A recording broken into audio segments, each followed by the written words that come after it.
First off, and I know some of this is going to get a little basic at first for some of you. Some of you may need to hear this a little more than others.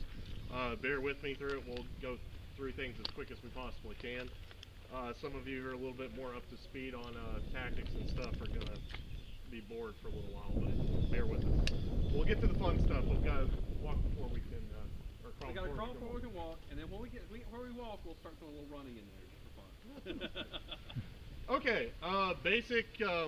First off, my weapon is empty, so I'm not going to be shooting like it. First off, we always like to start with just basic, proper shooting stance. I think most people know it. We, start with the modern isosceles stance because it transitions to pistol real well. Rifle butt tucked into the shoulder. We have a nice aggressive forward grip here, and of course, just come down on your weapon up on target, ready to fire. Exactly, yeah. So, one of the things that I'll advocate about the grip is to get a nice forward grip up here, and the AFG kind of helps me keep in mind where my grip is.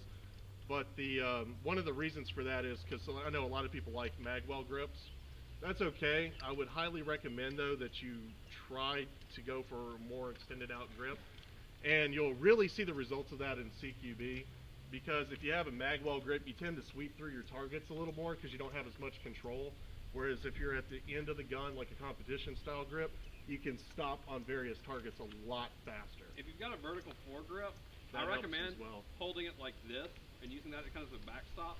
That gives you a lot more control of the rifle than just holding it down here. This way you can still oversweep. Holding it up like this, I've still got that vertical foregrip, but I've also got a little bit on the handguard, and it gives me a lot better control of the gun. Yeah, the vertical foregrips are a great reference point for where you want your hand to go. Of course, if you need to make adjustments at lunchtime, feel free to. With that, of course, if everybody is clear on the shooting stance, okay, we'll get into shooting positions. Obviously, standing, kneeling, prone. Can anybody tell me the best way to get into the kneeling position, or is willing to be a guinea pig? Reaper! All right, so show us the best way to get into the kneeling position, please.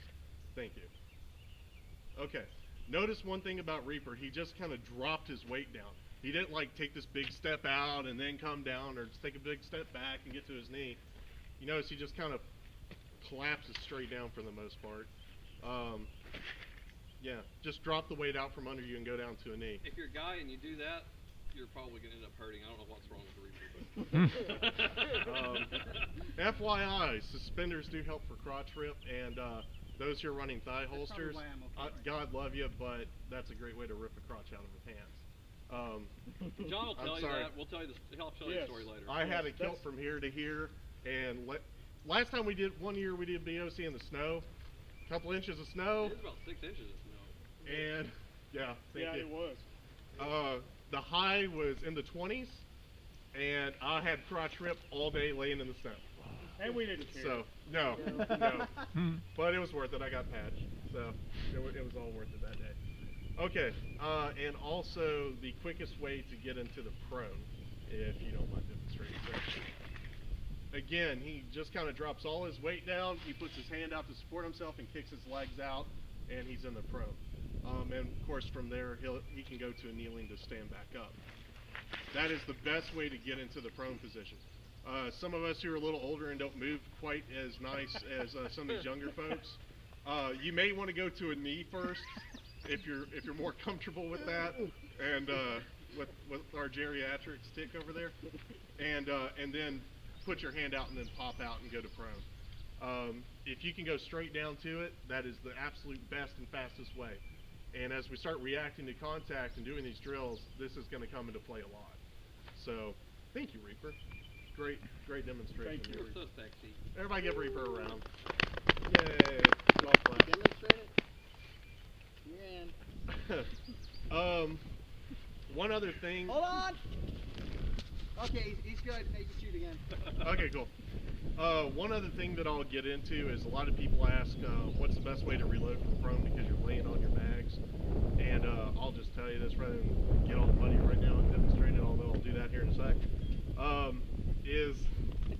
I'll be doing plenty of that today. First off, you're just going to roll to your side and get your mag and do a reload. Some people kind of ask you, you don't want to pop your head up or your butt up.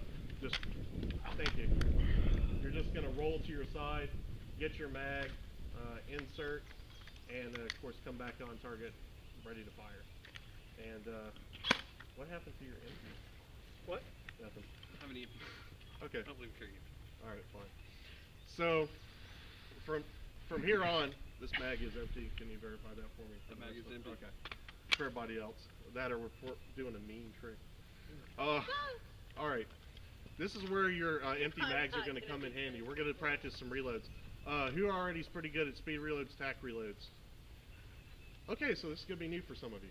All right, cool. Good training. I will say this. Doing these repetitions 4 or 5 times out here is not going to make you some kind of, mag full airsoft rock star. You're going to want to take these things to your house. You're going to want to practice. That's what's going to help you get better and faster. Greg and I and a lot of us here have done a lot of real still training as well, and we can tell you that there's a lot of dry fire practice that goes into getting a lot better with that. And it's putting the gear on and it's doing these things. So, and I'm not the smoothest or the fastest. I'm not even going to try to claim that I am, but I can do it properly. All right, so the first and most important reload to know how to do is a speed reload or emergency reload, as it's sometimes called. Basically, the bottom line is your magazine is 100% empty, and now you have a real problem because you need to get BBs into that gun as quick as you possibly can. And the simple way that I do that from the main shooting position, of course, if I'm up on target and ready to fire, I'm going to aim between you guys just so you don't get too nervous. If you're up on target and ready to fire, what I like to do is kind of break my stance a little bit and roll the gun. And the reason for this is it allows me to see the mag well better. Because if it's here, I can barely see it. If I roll the gun slightly, I got a better view of it for when I do my reload. So I'll release my magazine. Because we're in airsoft, I use a dump bag because I don't want to lose my $40 magazine. I'll dump it in. I'll grab my easiest magazine, insert it into the gun, back on target, ready to fire. One of the keys to doing a good speed or emergency reload, or some of the keys, is consistency. Consistency with your mag direction. However you like to grip it is fine, just as long as you got a good grip. I like to index mine this way. Some of them, a lot of people do. Some who get further over here, they turn their mags the other way because it's easier for them to get it in that way. Figure out what works for you and set up your gear. Those that are kind of new to airsoft, you'll see the mags turned all kinds of different ways. There's no consistency, and they take forever to reload. And upside down. And upside down. Highly recommend having your mags upside down in the pouch. That definitely helps a lot.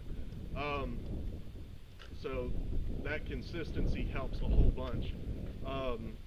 I tend, because I'm a right-handed shooter, this is my quickest and easiest mag to get to do a speed reload. This is my next quickest. So as I go through my magazines, you will see from time to time in battle, as there's time and opportunity, I will start bumping my magazines back to this fastest reload spot because it saved my butt once, it can save my butt again. So why leave my mags way over here if I can bump them up? Make me faster. Okay, so again, speed reload, starting from the shooting position, roll my gun slightly. I can still have my eyes down range. Take the mag out, get a fresh one in, and back on target, ready to fire. Or green, as you'll be yelling later. All right, so everybody who get an empty magazine in your weapon, have an empty magazine in your... Have your partner check your magazine before you put it in your gun, verify it's empty. And have an empty magazine in your primary speed reload spot. You don't have any empties? No empties. Hey. All right, Chris Costa, for those of you who know who he is, a magpul, and he has this famous video about Twinkie Cupcake Dump Bag video. That applies very well to real world shooting because, as Chris was basically describing with tack reloads, which we'll get into here in a minute, is you don't want to put partial magazines into a dump pouch with a bunch of empties because you'll never find it. With airsoft, you want to obviously put your empties in your dump pouch. We're not just going to throw them on the ground because we actually want to retain those things. Unlike the real operators who don't care. We spend $30–40 for a mag, we want to keep it. Can't blame us. He wouldn't blame us either. But anyway, with partial magazines, you'll end up stowing them back in your vest. We'll cover that here in a second. But anyway, right now we're going to work on our speed reloads. So everybody's got an empty in the gun, who can have an empty in the gun, and has an empty in their primary reload spot, right? Weapons on safe, and I gotta have 2 empties now? the trigger guards. Here's how we're going to do this. Everybody's going to get into shooting position. I'll yell bang bang, and once I yell red, that's our indication that your gun is empty. And at that point, you want to do your practice your speed reload. All right? And I'm going to do the SWIFT. So, shooting position. Position. All right. Bang, bang, bang, bang, bang. Red.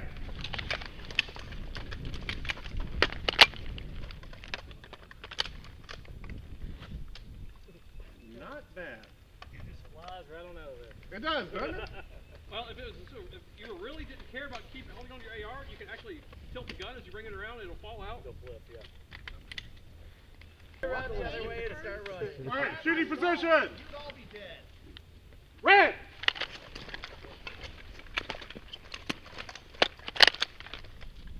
All right.